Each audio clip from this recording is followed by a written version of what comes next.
Alright, believe it or not, this is my 5th election to vote in. Normally, I'm not real big on talking about politics, and my goal isn't to slant one way or the other here. I just wanted to go with what my gut instincts are to the election map, just because I think it's interesting to speculate.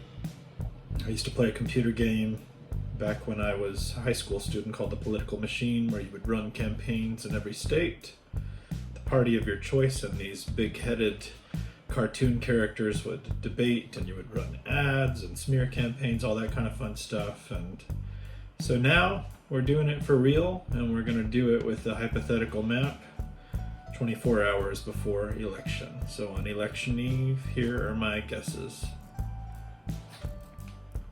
We'll start with home state of Texas. Remains red as far as I'm concerned. I don't expect any surprises there. Oklahoma stays red.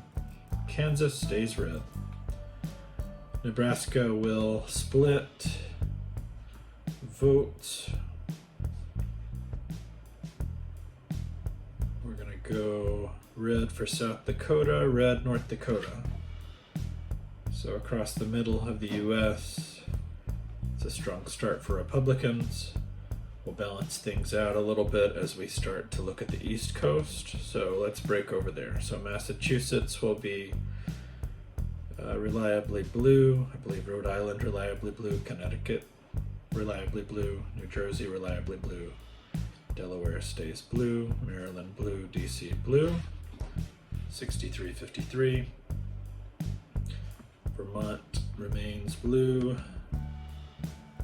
New Hampshire, I'm hearing, is a potential swing state, maybe in future years. I think it will hold blue.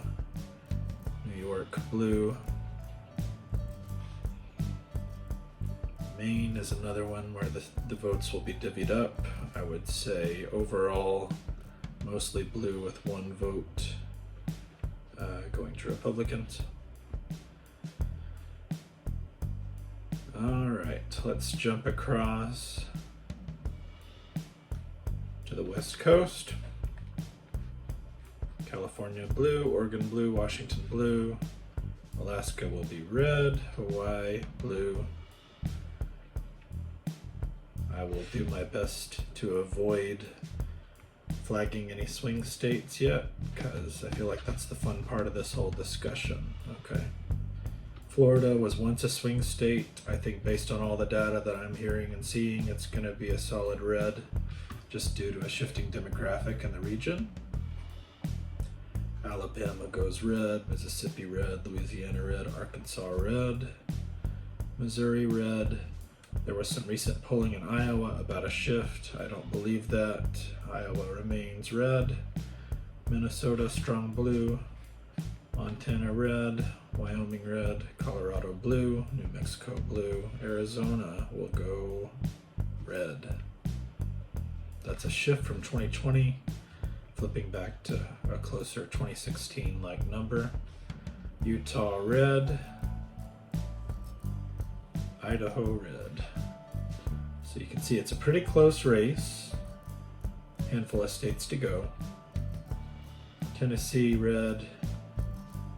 Virginia, I'm hearing, is up in the air, but I think it's going to stay blue. West Virginia will stay red. Kentucky red. Illinois, reliable blue. And now we're coming down to the home stretch. Indiana will stay red. I believe J.D. Vance's home state of Ohio will remain red.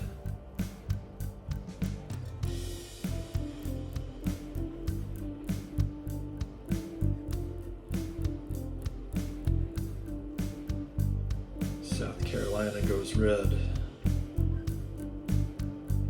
All right, here we go.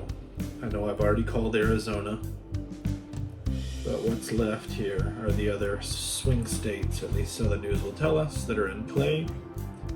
Something really interesting with the trends so far, what we're hearing, Nevada has a very high record turnout of registered Republican voters. With that in mind, considering just the industries and the shifts in demographics in Nevada, I think this state does flip red. So you'll see 226, 236. It's a tight race, very close. And it really does come down to these swing states. So it's going to depend on voters getting out on election day. A lot of the early vote data is in, and it's pretty much split down the middle, 40%, 40% between Republicans and Democrats on the registration logs. So it will be pretty close, pretty tight. All right. Next swing state prediction, North Carolina is red. The state was really close in 2020. But I think there's been enough push in Western North Carolina in particular, just visits from the Trump-Vance campaign, that the state will hold on. These last states are the ones that are getting really hard to predict. I don't know that anybody can totally get this right. Historically, what they call these Rust Belt states, Wisconsin, Michigan, Pennsylvania, they tend to vote together, at least in historical voting trends the last several election cycles. And typically they also seem to be the ones that pick the winner. So what do we think? Is it going to be a different year this year? Are they going to split up? Or will they all vote similar? Both candidates, both Trump and Harris, have spent a lot of time, as well as their running mates, in these states. I don't know how many speeches, I don't have data in front of me, but every time you hear or see them on the news, they're both in those places. So here's what I'm thinking. I'm thinking Wisconsin, Green Bay Packer land, Cheesehead fans, all that good stuff, is actually gonna flip blue back to red. I think that there's just a sort of working class narrative that seems like the Trump campaign has had a really good handle on, and it's going to influence that demographic of the people that are on the fence. I think Michigan, you have 15 votes in play here. People tend to see Wisconsin, Michigan voting together. I'm actually going to break this up. Michigan going to Harris, that's 15 votes. Here we go, folks. Georgia and Pennsylvania, pretty much the deciding factor right here.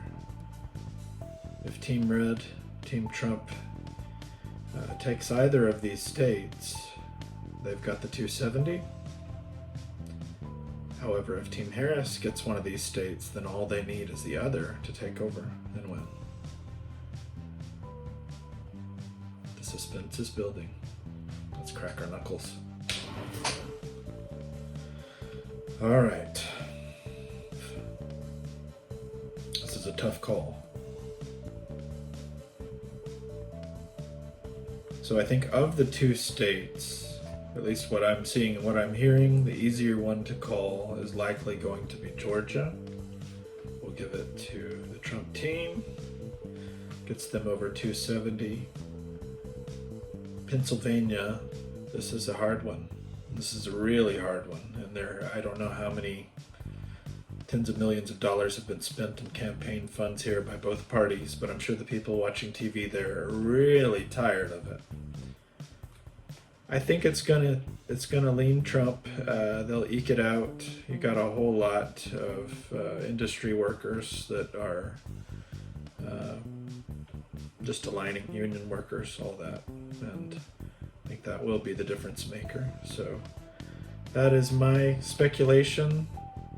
I don't call it a landslide. I think President Trump will take it. Vice President Harris has a very respectable 241 and has a good shot at winning the popular vote.